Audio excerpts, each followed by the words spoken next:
Ako po si Elmer, operator ng Smart i3200 dito sa Sauyo. Nagamit ito ng 4 na araw na may 74 meters na run.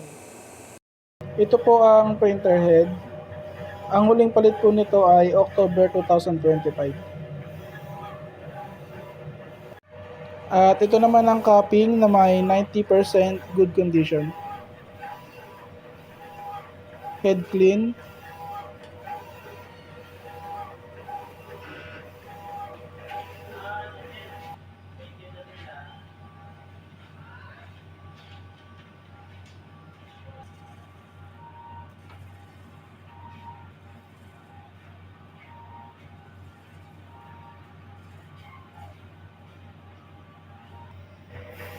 At sunod naman, nozzle check.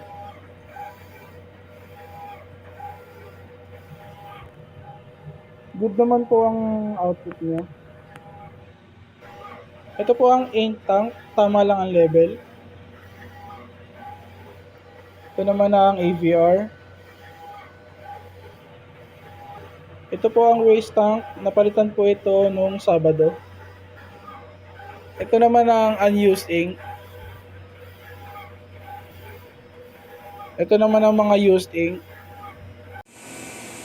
Daily output monitoring. Last week consumption. At weekly inventory.